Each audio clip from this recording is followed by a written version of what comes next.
Good morning, everyone, and welcome to what might be the most important lecture that we can learn this entire semester in statistics, the central limit theorem.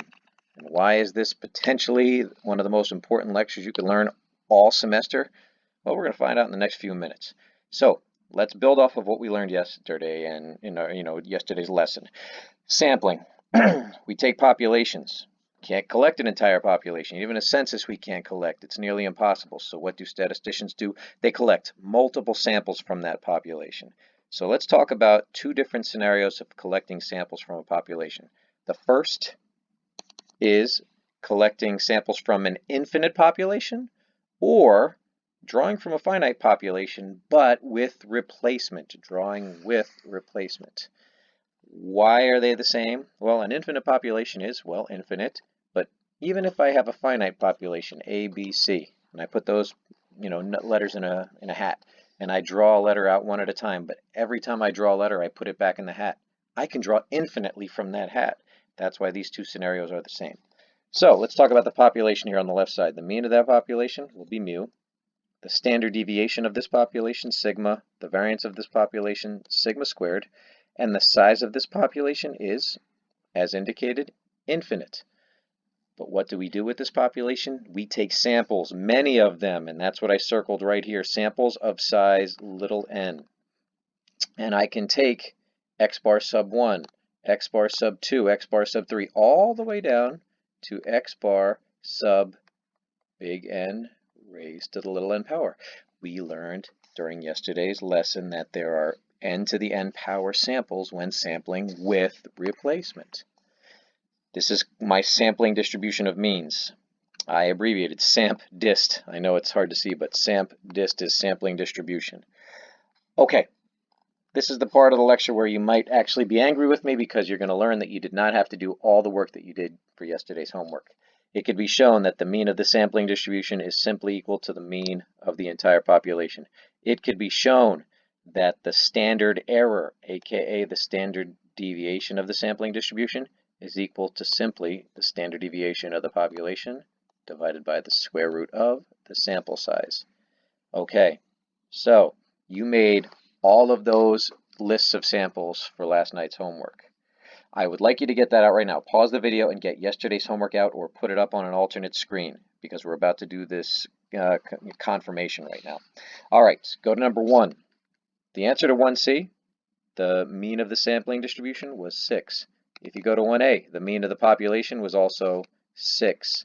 My goodness, we thought it may have been a coincidence. No, we really didn't. We knew it was more than a coincidence.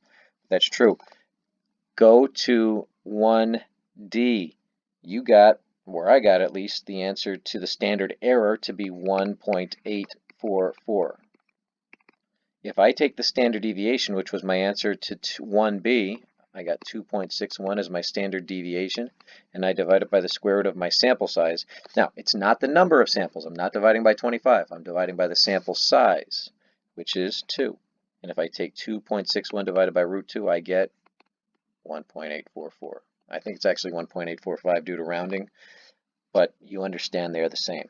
So what does this mean? This means you could find these answers, the mean of the sampling distribution and the standard error, without making all of those lists. That said, for the first two problems on our next test, you will need to make those lists because I want you to understand where these are coming from. But now you know a shortcut. What's the next scenario? How about drawing from a finite population, but this time drawing without replacements? The mean on the left side of the sheet here is still going to be mu. Standard deviation, still sigma. Variance, still sigma squared. And the size this time is going to be capital N. Population sizes are capital N. Here's my sampling distribution, but notice what I wrote here. Instead of big N to the little n power, when you draw without replacement, there are only NCN samples. Big N, C, little n combination. When drawing without replacement, it can be shown that on the right side of the sheet here, the mean of the sampling distribution is still just equal to the mean of the population.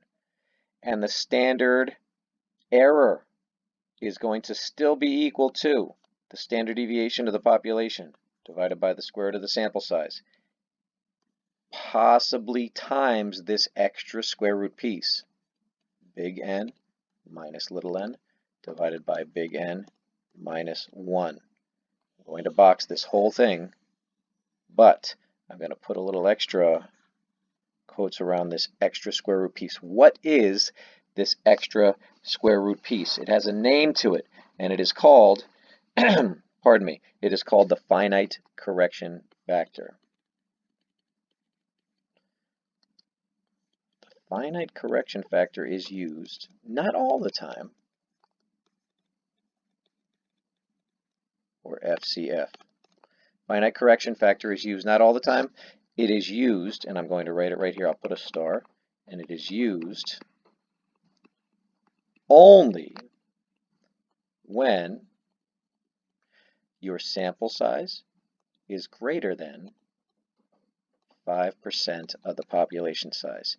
It has been found that when drawing without replacement from a finite population, error increases if the sample size is proportionally closer to the population size. So to reduce that error, we multiply by this extra square root piece, the finite correction factor, because it's a finite population that we're drawing from.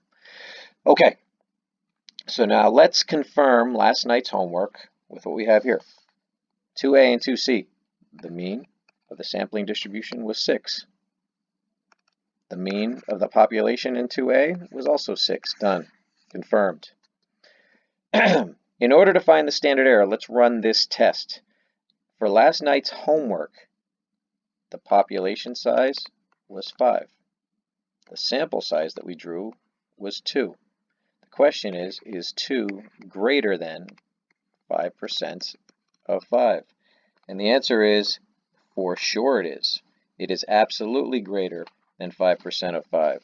Yes. Okay. So 5% of 5. So yes, if this inequality produces an answer of yes, then we use the finite correction factor. All right.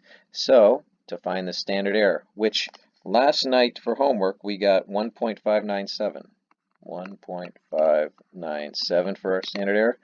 If I take 2.61, I divide it by the square root of 2, and then I multiply by this extra square root piece, big N minus little n, so the square root of 5 minus 2, divided by 5 minus 1. I end up, and if I promise you, if you take this whole thing and you put it into your calculator, you will get 1.597. I promise you. And I know this is messy. I'm writing with a pen and I'm doing the best I can. I hope you get something out of that right there. So, when do you use this finite correction factor? Not all the time. Mr. Cody, what if the sample size is not greater than 5% of the population size? If that's the case, then only this would be how you would calculate your standard error. The same as up above. You just don't multiply that extra square root piece on. All right, now let's get to the central limit theorem here, and then I'm going to cut this video off and then we'll do our examples. What is the central limit theorem? Here it is. It says for large values of little n, sample sizes, for large sample sizes. And what's a large sample size for us? It's going to be anything greater than 30. The sampling distribution of means is approximately a normal distribution with a mean of mu sub x bar and a standard deviation of sigma sub x bar, aka the standard error. Dun, dun, dun, dun, dun. That's the central limit theorem. Now I know you're thinking my life is now complete. No, you're thinking, what the heck does this mean? And then there's a little corollary at the end. However, if the sample size is small, less than or equal to 30, but the population is already normal, then this theorem still holds. So why is this so important? What's the power of the central limit theorem? Let's finish this part of the lecture by talking about that. What does this mean?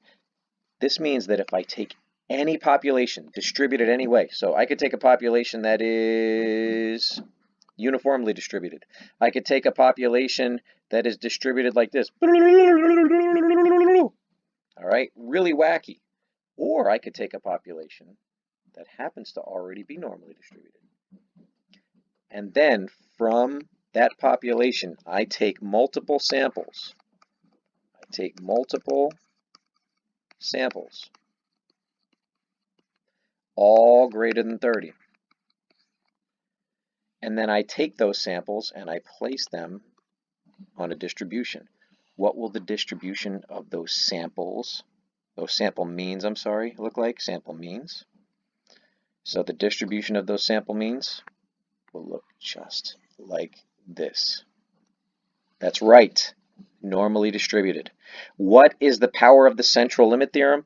It takes you from something that is unpredictable, these populations are unpredictable, to something that is absolutely predictable because it is normally distributed. It is approximately a normal distribution.